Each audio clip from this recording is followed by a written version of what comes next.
Hello दोस्तों, कैसे हैं आप। एक बार फिर आप सभी का स्वागत है आपके अपने YouTube channel learn with KD पर।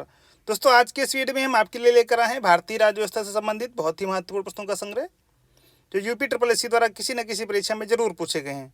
तो आइए बढ़ते हैं अपने पहले प्रश्न की ओर। हमारा पहला प्रश्न है, संविधान के लिए किस संशोधन के जरिए भारत में आर्थिक आरक्षण पारित किया गया था। सही जवाब होगा ऑप्शन सी 103। 124वें संशोधन विधेयक 2019, जो कि 103वां संविधान संशोधन अधिनियम 2019 था, के जरिए भारत में आर्थिक आरक्षण का प्रावधान किया गया। इस अधिनियम के तहत आर्थिक रूप से कमजोर सामान्य वर्ग को शैक्षिक संस्थाओं तथा रोजगार में 10% आरक्षण देने का प्रावधान किया गया है। किस वर्ष में संविधान का संशोधन सर्वप्रथम किया गया था। सही जवाब होगा ऑप्शन बी 1951। संविधान का प्रथम संशोधन वर्ष 1951 में किया गया था। यह संशोधन कुछ राज्यों में किए गए कृषि व कृषि भूमि संबंधी सुधारों के संरक्षण से संबंधित था। साथ ही संशोधन द्वारा विचार और अभिव्यक्ति के अधिकारों के साथ जीविका के अधिकारों से संबंधित कठिनाइयों को दूर किया गया था। अगला प्रश्न है, किसी नए राज्य के गठन के लिए भारतीय संविधान की किस अनुसूची में संशोधन करने की आवश्यकता होती है। तो दोस्तों, सही जवाब हो जाएगा ऑप्शन बी। दोस्तों, किसी नए राज्य के गठन के लिए संविधान की प्रथम अनुसूची में संशोधन करने की आवश्यकता होती है। प्रथम अनुसूची अनुच्छेद 1 से 4 में भारत के राज्यों तथा केंद्र शासित प्रदेशों की सूची, उनकी सीमाओं में परिवर्तन और उस परिवर्तन को करने के लिए जरूरी कानून और प्रक्रिया का प्रावधान है। भारतीय संविधान के अनुच्छेद 368 का संबंध किससे है। सही जवाब होगा ऑप्शन बी, संविधान संशोधन प्रक्रिया से। भारतीय संविधान के अनुच्छेद 368 का संबंध संविधान संशोधन की प्रक्रिया से है। भारतीय संविधान के भाग 20 में अनुच्छेद 368 के अंतर्गत संविधान का संशोधन करने की शक्ति भारतीय संसद को प्रदान की गई है। साथ ही इसी अनुच्छेद में संविधान संशोधन की प्रक्रिया का भी उल्लेख किया गया है। अनुच्छेद 280 वित्त आयोग के गठन से, अनुच्छेद 352, 356 और 360 आपातकालीन उपबंध से तथा अनुच्छेद 324 निर्वाचन आयोग से संबंधित हैं। संविधान का निम्न में से कौन सा संशोधन केंद्र तथा राज्य में मंत्रिपरिषद के मंत्रियों की अधिकतम संख्या सीमित करता है। ऑप्शन बी 91वां संशोधन। भारतीय संविधान के 91वें संशोधन 2003 द्वारा केंद्र या राज्य के मंत्रिपरिषद के आकार को निम्न सदन के सदस्यों की संख्या के 15% करने की व्यवस्था की गई है। इसी संविधान संशोधन में छोटे राज्यों को कम से कम 12 मंत्रियों को नियुक्त करने का अधिकार प्रदान किया गया है, भले ही यह संख्या निम्न सदन की संख्या के 15% से अधिक क्यों न हो। इसी संविधान संशोधन में एक राजनीतिक दल से दूसरे राजनीतिक दल में दल बदल करने पर रोक लगा दी गई है। अगला प्रश्न है, संविधान का 52वां संशोधन संबंधित है। सही जवाब होगा ऑप्शन ए, दल बदल से। दोस्तों, 52वां संविधान संशोधन दल बदल से संबंधित है। राजनीतिक दल बदल की राजनीति की गतिविधियों की गंभीर समस्या से बचने के लिए 52वां संविधान संशोधन 1985 में प्रावधान किया गया। 91वें संविधान संशोधन द्वारा वर्ष 2003 में दल बदल के लिए 2/3 सदस्य संख्या निर्धारित की गई है। भारतीय संविधान के किस संशोधन अधिनियम ने मतदान की उम्र 21 से घटाकर 18 वर्ष कर दी। सही जवाब होगा ऑप्शन डी, 1989 का 61वां संशोधन अधिनियम।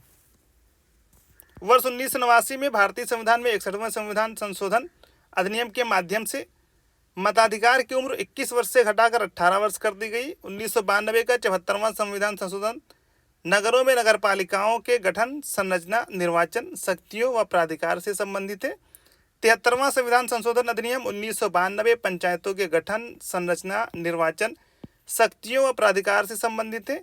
86वें संविधान संशोधन अधिनियम 2002 द्वारा संविधान में एक नया अनुच्छेद 21 का जोड़ा गया, जिसके तहत 6 से 14 वर्ष तक की आयु के बालक बालिकाओं के लिए शिक्षा के अधिकार को मूल अधिकार बनाया गया। अगला प्रश्न है, गुजरात के उस मतदान केंद्र का नाम बताएं जहां लोकसभा चुनाव 2019 में मतदाता सूची वोटर रोल पर एकमात्र मतदाता था। सही जवाब होगा ऑप्शन ए, बानेज, जूनागढ़ लोकसभा निर्वाचन क्षेत्र। वर्ष 2019 के लोकसभा चुनाव के दौरान गुजरात में जूनागढ़ लोकसभा निर्वाचन क्षेत्र के गिर फॉरेस्ट में स्थित बानेज को पोलिंग बूथ बनाया गया था। यहां मतदाता सूची में भारत दास बापू एकमात्र मतदाता थे। हमारा अगला प्रश्न है, एक राजनीतिक दल राष्ट्रीय पार्टी के रूप में मान्यता प्राप्त करने योग्य होगा यदि वह लोकसभा में कम से कम इतनी सीटें जीतता है और ये सदस्य कम से कम 3 विभिन्न राज्यों से चुने जाते हैं। तो सही जवाब होगा ऑप्शन ए, 11 सीटें। दोस्तों, जनप्रतिनिधित्व अधिनियम 1951 की धारा 19A के तहत निर्वाचन आयोग राजनीतिक दलों को राज्य स्तरीय या राष्ट्रीय दल के रूप में मान्यता प्रदान करता है। राष्ट्रीय दल की मान्यता प्राप्त करने के लिए किसी राजनीतिक दल को नंबर 1 लोकसभा या राज्यों की विधानसभाओं के आम चुनावों में 4 या अधिक राज्यों में कुल डाले गए वैध मतों का 6% प्राप्त करने के साथ किसी राज्य या राज्यों से लोकसभा की कम से कम 4 सीटों पर विजय प्राप्त करना आवश्यक है। या नंबर 2 है, लोकसभा में उसे कम से कम 2% सीटें अर्थात लोकसभा की कुल 543 सीटों में से 11 सीटें जीतना आवश्यक है। ये सीटें कम से कम 3 राज्यों से जीती गई होनी चाहिए। अगला प्रश्न है, यदि कोई भी राजनीतिक दल मान्यता प्राप्त राजनीतिक दल बनना चाहता है तो उसे निम्न में से क्या करना होगा? सही जवाब है ऑप्शन ए, किसी विधानसभा आम चुनाव में कम से कम 6% वैध वोट जीते और कम से कम 2 सीटें जीते। चुनाव चिन्ह आरक्षण व आवंटन आदेश 1968 संशोधन के अनुसार किसी राजनीतिक दल को राज्य स्तरीय दल की मान्यता प्राप्त करने के लिए आवश्यक है कि उस राज्य विशेष में हुए गत विधानसभा चुनाव आम चुनाव में न्यूनतम 6% वैध मत एवं राज्य की न्यूनतम 2 सीटें प्राप्त हो, या गत लोकसभा आम चुनाव में न्यूनतम 6% वैध मत एवं राज्य की न्यूनतम 1 लोकसभा सीट प्राप्त हो, या गत विधानसभा आम चुनाव में राज्य विधानसभा की न्यूनतम 3% सीटें अथवा न्यूनतम 3 सीटों में से जो ज़्यादा हो प्राप्त हो, या गत लोकसभा आम चुनाव में प्रत्येक 25 सदस्यों के लिए कम से कम 1 सीट अथवा राज्य के लिए निर्धारित संख्या का कोई एक भाग, या गत लोकसभा अथवा विधानसभा आम चुनाव में न्यूनतम 8% वैध मत। अगला प्रश्न है, अंतर्राष्ट्रीय शांति और सुरक्षा को बढ़ावा देने से संबंधित प्रावधान भारतीय संविधान के निम्नलिखित में से किसके एक भाग के रूप में उल्लिखित है? सही जवाब होगा ऑप्शन बी, राज्य के नीति निर्देशक सिद्धांत।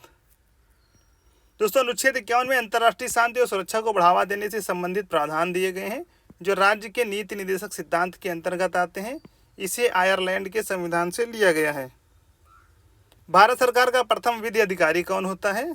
सही जवाब होगा option C, attorney general of India. भारतीय संविधान के अनुच्छेद 76 में भारत के महान्यायवादी का उल्लेख किया गया है। यह भारत सरकार का प्रथम विधि अधिकारी होता है। यह राष्ट्रपति के प्रसाद पर्यंत पद धारण करता है।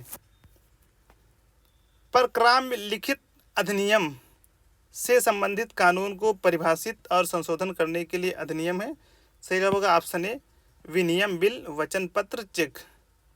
दोस्तों, परक्राम्य लिखित अधिनियम नेगोशिएबल इंस्ट्रूमेंट्स एक्ट विनियम बिल वचन पत्र और चेक से संबंधित कानून को परिभाषित और संशोधन करने के लिए अधिनियम है। यह अधिनियम 1881 ईस्वी में पारित किया गया था। निम्नलिखित में से कौन सी एक राष्ट्रीय पार्टी नहीं है? सही जवाब होगा option C, DMK Dravida Munnetra Kazhagam. जनप्रतिनिधित्व अधिनियम 1951 में राजनीतिक दलों के पंजीकरण का प्रावधान है तथा पंजीकरण करने का अधिकार निर्वाचन आयोग के पास है। वर्तमान में देश के अंदर कुल 8 राजनीतिक दलों को राष्ट्रीय स्तर का दर्जा प्राप्त है, जिसमें भारतीय राष्ट्रीय कांग्रेस, भारतीय जनता पार्टी, बहुजन समाज पार्टी, भारतीय कम्युनिस्ट पार्टी ऑफ इंडिया मार्क्सवादी, राष्ट्रवादी नेशनलिस्ट कांग्रेस पार्टी, अखिल भारतीय तृणमूल कांग्रेस तथा नेशनल पीपुल्स पार्टी शामिल हैं। द्रविड़ मुनेत्र कड़गम को राष्ट्रीय पार्टी का दर्जा नहीं प्राप्त है। अगला प्रश्न है, भारतीय जनता पार्टी की स्थापना किस वर्ष में की गई थी? सही जवाब होगा option D, 1980। Bharatiya Janata party की स्थापना आधिकारिक रूप से 6 अप्रैल 1980 को अटल बिहारी वाजपेयी के नेतृत्व में की गई थी। इसके प्रथम अध्यक्ष के रूप में अटल बिहारी वाजपेयी को चुना गया था। इस पार्टी ने वर्ष 1984 के लोकसभा के आम चुनाव में पहली बार भाग लिया, जिसमें मात्र 2 सदस्य निर्वाचित हुए। इस पार्टी का मुख्यालय नई दिल्ली में है। भारत की संसद द्वारा हिंदू विवाह अधिनियम कब लागू किया गया? 1955 में। दोस्तों, 18 मई 1955 को हिंदू विवाह अधिनियम 1955 लागू किया गया था। भारतीय संविधान का अनुच्छेद 300A निम्नलिखित में से किसकी गारंटी देता है? सही जवाब होगा ऑप्शन सी, कोई भी व्यक्ति अपनी संपत्ति से वंचित नहीं रहेगा। भारतीय संविधान का अनुच्छेद 300A संपत्ति के अधिकार से संबंधित है। इसके अनुसार विधि के प्राधिकार के बिना व्यक्तियों को संपत्ति से वंचित न किया जाना, अर्थात किसी व्यक्ति को उसकी संपत्ति से विधि के प्राधिकार से ही वंचित किया जाएगा, अन्यथा नहीं। अगला प्रश्न है, भारतीय संविधान का अनुच्छेद 324, 329 निम्नलिखित में से किस पहलू से संबंधित है? सही जवाब होगा ऑप्शन ए, चुनाव। भारतीय संविधान में भाग 15 में अनुच्छेद 324 से लेकर 329 तक निर्वाचन संबंधी प्रावधान है। अनुच्छेद 324 में देश में स्वतंत्र और निष्पक्ष चुनाव के लिए एक स्वतंत्र निर्वाचन आयोग का प्रावधान है। भारत के मुख्य निर्वाचन आयुक्त की नियुक्ति कौन करता है? सही जवाब होगा राष्ट्रपति। संविधान के भाग 15 में अनुच्छेद 324 से 329 तक निर्वाचन संबंधी प्रावधान किए गए हैं। निर्वाचन आयोग में एक मुख्य निर्वाचन आयुक्त तथा अन्य निर्वाचन आयुक्त वर्तमान में 2 होते हैं, जिनकी नियुक्ति राष्ट्रपति द्वारा की जाती है। संविधान सीईसी और चुनाव आयुक्तों के कार्यकाल की सुरक्षा निश्चित करता है। वह 6 साल के कार्यकाल के लिए नियुक्त किए जाते हैं या इतने वर्ष की आयु तक नियुक्त रहते हैं जो भी पहले हो। सही जवाब होगा 65 वर्ष। भारत निर्वाचन आयोग एक संवैधानिक संस्थान है जिसका गठन 15 जनवरी 1950 को भारत में स्वतंत्र एवं निष्पक्ष रूप से भारत के प्रतिनिधिक संस्थानों में प्रतिनिधि चुनने के लिए किया गया था। आयोग में वर्तमान में एक मुख्य चुनाव आयुक्त और 2 चुनाव आयुक्त होते हैं। इनकी नियुक्ति भारत का राष्ट्रपति करता है। मुख्य चुनाव आयुक्त का कार्यकाल 6 वर्ष या 65 वर्ष जो पहले हो का होता है, जबकि अन्य चुनाव आयुक्तों का कार्यकाल 6 वर्ष या 62 वर्ष जो पहले हो का होता है। भारत के मुख्य निर्वाचन आयुक्त की सेवानिवृत्ति की आयु है। सही जवाब होगा 65 वर्ष। भारत के संविधान की किस अनुसूची में असम, मेघालय, त्रिपुरा और मिजोरम राज्यों में जनजातीय क्षेत्रों के प्रशासन के संबंध में प्रावधान है? सही जवाब होगा ऑप्शन सी, 6ठी। भारतीय संविधान की 6ठी अनुसूची में असम, मेघालय, त्रिपुरा और मिजोरम राज्यों में जनजातीय क्षेत्रों के प्रशासन के संबंध में प्रावधान है। 5वीं अनुसूची का संबंध अनुसूचित क्षेत्रों तथा अनुसूचित जनजातियों के प्रशासन व नियंत्रण से है। 4थी अनुसूची का संबंध भारत के राज्यों तथा संघ राज्य क्षेत्रों दिल्ली, जम्मू कश्मीर व पुडुचेरी के राज्यसभा में प्रतिनिधित्व के विवरण से है, जबकि 10वीं अनुसूची का संबंध दल बदल से है। अगला प्रश्न है, कोंकणी किस राज्य की शासकीय भाषा है? सही जवाब होगा ऑप्शन सी, दमन और दीव। गोवा, दमन और दीव राजभाषा अधिनियम 1987, केंद्रीय सरकार संघ राज्य क्षेत्र अधिनियम 1963 की धारा 34 एवं 35 के अनुपालन में अधिनियमित किया गया है। उक्त अधिनियम में यह प्रावधान है कि दमन एवं दीव की राजभाषा कोंकणी होगी। कोंकणी को भारतीय संविधान की 8वीं अनुसूची में शामिल किया गया है। उत्तर प्रदेश अधीनस्थ सेवा चयन आयोग द्वारा जारी संशोधित उत्तर पत्रक में इस प्रश्न हेतु ग्रेस अंक प्रदान किया गया है। कौन सी अनुसूची के तहत अनुसूचित क्षेत्रों और अनुसूचित जनजातियों के प्रशासन और नियंत्रण के लिए प्रावधान किए गए हैं? सही जवाब होगा ऑप्शन बी, 5वीं अनुसूची। संविधान की 5वीं अनुसूची में असम, मेघालय, त्रिपुरा, मिजोरम के अतिरिक्त राज्यों तथा संघ राज्य क्षेत्रों के अनुसूचित क्षेत्रों एवं अनुसूचित जनजातियों के प्रशासन और नियंत्रण की व्यवस्था है। भारतीय संविधान का कौन सा अनुच्छेद अनुसूचित क्षेत्रों और जनजातीय क्षेत्रों के प्रशासन से संबंधित है? सही जवाब होगा ऑप्शन सी, अनुच्छेद 244। भारतीय संविधान के अनुच्छेद 244 के तहत अनुसूचित क्षेत्रों और जनजातीय क्षेत्रों के प्रशासन से संबंधित है। अनुच्छेद 244(1) 5वीं अनुसूची के अंतर्गत असम, मेघालय, त्रिपुरा और मिजोरम से भिन्न किसी राज्य के अनुसूचित क्षेत्रों और अनुसूचित जनजातियों के प्रशासन और नियंत्रण के लिए लागू होता है, जबकि अनुच्छेद 244(2) 6ठी अनुसूची के तहत असम, मेघालय, त्रिपुरा और मिजोरम राज्यों के जनजातीय क्षेत्रों के प्रशासन से संबंधित है। कौन सी भाषा चीनी तिब्बती भाषा परिवार से है? सही जवाब होगा ऑप्शन सी, दिमासा। चीनी तिब्बती भाषा परिवार की भाषाएं चीन, तिब्बत, थाईलैंड, म्यांमार, भूटान और भारत के पूर्वोत्तर सीमांत क्षेत्रों में बोली जाती हैं। इस भाषा परिवार में मंडारिन, कैंटोनी, वू, मिन हक्का, मियाओ, मोथाई आदि शामिल हैं। दिमासा भी चीनी तिब्बती भाषा परिवार का सदस्य है। यह भाषा पूर्वोत्तर भारत, विशेषतः असम, नागालैंड आदि में बोली जाती हैं। भारत में वोट देने की न्यूनतम उम्र क्या है? सही जवाब होगा ऑप्शन डी, 18 वर्ष। भारत में वोट देने की न्यूनतम आयु 18 वर्ष है। 61वें संविधान संशोधन अधिनियम 1989 द्वारा मताधिकार की आयु को 21 वर्ष से घटाकर 18 वर्ष कर दिया गया, जो वर्ष 1989 से प्रभावी है। अगला प्रश्न है, नीति आयोग के अध्यक्ष कौन है? सही जवाब होगा ऑप्शन डी, प्रधानमंत्री। नीति आयोग का अध्यक्ष प्रधानमंत्री होता है। नीति आयोग का गठन 1 जनवरी 2015 को योजना आयोग के स्थान पर किया गया है। यह सहकारी संघवाद के सिद्धांत पर आधारित है, क्योंकि अध्यक्ष, उपाध्यक्ष 3 पूर्णकालिक सदस्यों के साथ भारत के विभिन्न राज्यों के साथ साथ पुडुचेरी, जम्मू कश्मीर एवं दिल्ली संघ राज्य क्षेत्र के मुख्यमंत्री तथा अंडमान निकोबार द्वीप समूह संघ राज्य क्षेत्र के उपराज्यपाल को मिलाकर इसका गठन किया जाता है। निम्नलिखित में से कौन एक संवैधानिक संस्था नहीं है? सही जवाब होगा ऑप्शन डी, योजना आयोग। योजना आयोग संवैधानिक संस्था नहीं है। योजना आयोग के स्थान पर 1 जनवरी 2015 को नीति आयोग की स्थापना की गई है। इनमें से कौन सा संघ सूची के तहत कोई विषय नहीं है? सही जवाब होगा ऑप्शन ए सार्वजनिक स्वास्थ्य। सार्वजनिक स्वास्थ्य विषय राज्य सूची का विषय है। परमाणु ऊर्जा, विदेशी मामले, युद्ध और शांति, संचार संघ सूची के मुख्य विषय हैं। संघ सूची में कुल 97 विषय सम्मिलित हैं। दोस्तों संघ सूची में 97 विषय हैं, जबकि राज्य सूची में 66 विषय तथा समवर्ती सूची में 47 विषय शामिल हैं। भारतीय संविधान का भाग 2 किससे संबंधित है? सही जवाब होगा ऑप्शन ए। दोस्तों भारतीय संविधान का भाग 2 नागरिकता से संबंधित है। नागरिकता के संबंध में भारतीय संविधान के भाग 2 में अनुच्छेद 5 से लेकर अनुच्छेद 11 तक उल्लेख किया गया है। भारत में एकल नागरिकता की व्यवस्था की गई है। अनुच्छेद 11 के तहत संसद को नागरिकता के संबंध में कानून बनाने की शक्ति प्रदान की गई है। भारतीय संविधान के अनुच्छेद 5 से 11 निम्नलिखित में से किस पहलू से संबंधित है? सही जवाब होगा ऑप्शन ए भारत की नागरिकता। भाषा के आधार पर राज्यों का पुनर्गठन किस वर्ष से किया गया था? Option D 1956। राज्य पुनर्गठन अधिनियम 1956 द्वारा भाषाई आधार पर राज्यों का पुनर्गठन वर्ष 1956 में किया गया। विदित हो कि भाषा के आधार पर सर्वप्रथम आंध्र प्रदेश का पृथक राज्य के रूप में सृजन वर्ष 1953 में हुआ था। भारत सरकार का मुख्य विधि अधिकारी कौन होता है? महान्यायवादी। संविधान के अनुच्छेद 76 के अनुसार भारत सरकार को कानूनी मामलों में परामर्श देने के लिए राष्ट्रपति महान्यायवादी की नियुक्ति करता है। यह भारत सरकार का प्रथम विधि अधिकारी होता है। इन्हें अपने कर्तव्यों के पालन में भारत के राज्य क्षेत्र में सभी न्यायालयों में सुनवाई का अधिकार होगा। निम्न में से क्या नागरिक समाज के रूप में नहीं माना जाता है? सही जवाब होगा ऑप्शन डी विधानमंडल। नागरिक समाज सरकार द्वारा समर्थित संरचनाओं और बाजार की वाणिज्यिक संस्थानों से अलग क्रियात्मक समाज को रूप देने वाले स्वैच्छिक नागरिक और सामाजिक संगठनों और संस्थाओं की समग्रता से बना होता है। अतः विधानमंडल, जो कि विधायिका का अंग है, नागरिक समाज के रूप में मान्य नहीं है।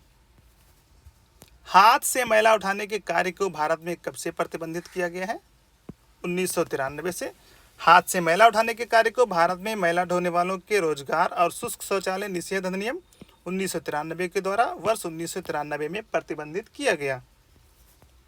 निम्न कथनों पर विचार करें। पहला है राष्ट्रपति, दूसरा है उपराष्ट्रपति, तीसरा है राज्यसभा के सभी सदस्य। अब कह रहा है कि उपर्युक्त में से कौन आनुपातिक प्रतिनिधित्व प्रणाली के नियमानुसार एकल संक्रमणी के मत के माध्यम से गुप्त मत द्वारा दिए गए मतदान से चुना जाता है?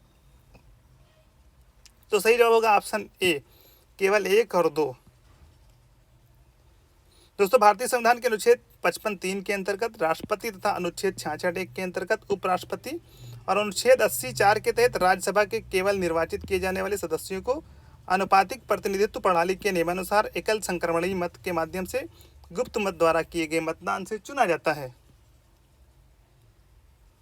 अगला प्रश्न है निम्न पर विचार करें। पहला है मौलिक अधिकार, दूसरा है मौलिक कर्तव्य, तीसरा है राज्य के नीति निर्देशक तत्व। अब कह रहा है कि उपर्युक्त में से भारत के संविधान का कौन सा भाग 0 से 6 वर्ष की आयु के बच्चों की शिक्षा के प्रावधान की प्रतिस्थापना करता है? तो सही जवाब होगा ऑप्शन बी केवल 3 राज्य के नीति निर्देशक तत्व। दोस्तों भारतीय संविधान के भाग 4 में वर्णित राज्य के नीति निर्देशक तत्वों अनुच्छेद 45 में 86वां संविधान संशोधन 2002 द्वारा 0 से 6 वर्ष की आयु के बच्चों की शिक्षा के प्रावधान की प्रतिस्थापना की गई है। अगला प्रश्न है केंद्रीय सतर्कता आयुक्त अपने पद पर बना रह सकता है? सही जवाब होगा ऑप्शन डी 4 वर्ष या 65 वर्ष की आयु तक। दोस्तों केंद्रीय सतर्कता आयुक्त अपने पद ग्रहण करने की तिथि से 4 वर्ष या 65 वर्ष की आयु में से जो पहले हो तक बना रह सकता है। इसकी नियुक्ति राष्ट्रपति द्वारा एक 3 सदस्यीय समिति की सिफारिश पर होती है। इस समिति में प्रधानमंत्री, लोकसभा में विपक्ष के नेता व केंद्रीय गृह मंत्री होते हैं। भारत में संघ लोक सेवा आयोग का गठन भारत के संविधान में किस अनुच्छेद के अंतर्गत किया गया है? सही जवाब है ऑप्शन डी 315। भारत में संघ लोक सेवा आयोग के गठन का प्रावधान भारतीय संविधान के अनुच्छेद 315 के तहत किया गया है। अनुच्छेद 315 के प्रावधानों के अनुसार संघ और प्रत्येक राज्य के लिए एक लोक सेवा आयोग होगा। अगला प्रश्न है भारत के राष्ट्रध्वज की लंबाई एवं चौड़ाई का अनुपात निर्धारित है? 3:2। Option see the right answer. Bharat के राष्ट्रध्वज की लंबाई एवं चौड़ाई का अनुपात 3:2 निर्धारित है। राष्ट्रीय ध्वज तिरंगे में समान अनुपात में 3 क्षैतिज पट्टियां हैं। गहरा केसरिया रंग सबसे ऊपर, सफ़ेद पट्टी बीच में और हरा रंग सबसे नीचे है। सफ़ेद पट्टी के बीच में नीले रंग का चक्र है जिसका प्रारूप सारनाथ में अशोक के सिंह स्तंभ पर बने चक्र से लिया गया है। इसमें 24 तीलियां हैं। रणध्वज को 22 जुलाई 1947 को संविधान सभा द्वारा स्वीकार किया गया था। हमारा अगला प्रश्न है, भारत के संविधान के किस अनुच्छेद द्वारा जम्मू एवं कश्मीर को विशेष दर्जा हासिल है? दोस्तों, प्रश्नकाल भारतीय संविधान के भाग 21 के अनुच्छेद 370 के द्वारा जम्मू एवं कश्मीर राज्य को विशेष दर्जा दिया गया था। अगस्त 2019 में राष्ट्रपति के आदेश द्वारा जम्मू एवं कश्मीर की विशेष स्थिति को समाप्त कर दिया गया। जम्मू एवं कश्मीर पुनर्गठन अधिनियम 2019 के तहत जम्मू एवं कश्मीर राज्य का विभाजन 2 संघ राज्य क्षेत्रों यथा जम्मू एवं कश्मीर तथा लद्दाख में कर दिया गया। भारत के संविधान के किस अनुच्छेद के अंतर्गत हिंदी को शासकीय भाषा घोषित किया गया है? 343। दोस्तों, भारतीय संविधान के भाग 17 के अनुच्छेद 343 में संघ की भाषा का उल्लेख किया गया है। अनुच्छेद 343(1) के अनुसार संघ की राजभाषा हिंदी और लिपि देवनागरी होगी। त्रिपुरा को कब भारत के पूर्ण राज्य का दर्जा दिया गया? 1972 में। 21 जनवरी 1972 को त्रिपुरा को भारत के पूर्ण राज्य का दर्जा दिया गया। इससे पूर्व वर्ष 1956 में राज्य पुनर्गठन के समय त्रिपुरा को केंद्र शासित प्रदेश बनाया गया था। भारत में कृषि आय कर लगाया जा सकता है राज्य सरकारों द्वारा। दोस्तों, भारत में कृषि आय पर कर राज्य सरकारों द्वारा लगाया जा सकता है क्योंकि कृषि राज्य सूची का विषय है। भारत में अनेक राज्यों में कृषि को आयकर से मुक्त रखा गया है। राज्य सूची में 19 ऐसे करों का उल्लेख है जिसे राज्य सरकारें लगाती हैं और वसूलती हैं। भारत का एकमात्र राज्य जहां सामान्य सिविल कोड का प्रावधान है। सही जवाब है ऑप्शन ए, गोवा। भारत का एकमात्र राज्य गोवा और संघ शासित प्रदेश दमन और दीव में समान सिविल कोड का प्रावधान है। समान सिविल कोड अधिनियम 1965 में लागू किया गया था। हमारा अगला प्रश्न है, राजनैतिक प्रजातंत्र का तात्पर्य उस जीवन विधा से है जो जीवन में सैद्धांतिक रूप से उदारता, समानता और भ्रातृत्व को स्वीकारती है। यह कथन किसका है? Doctor B.R. अम्बेडकर का। दोस्तों, राजनीतिक प्रजातंत्र का तात्पर्य उस जीवन विधा से है जो जीवन में सैद्धांतिक रूप से उदारता, समानता और भ्रातृत्व को स्वीकारती है। यह कथन डॉक्टर B.R. अम्बेडकर का है। अगला प्रश्न है, मानसिक विक्षिप्त भारतीय दंड संहिता के किस धारा में सन्निहित है? सही जवाब होगा ऑप्शन सी, धारा 84।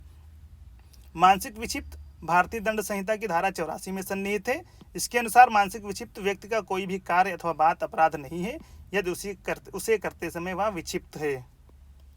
सूचना का अधिकार के संबंध में निम्नलिखित कथनों में से कौन सा सही है? सही जवाब होगा ऑप्शन बी और सी।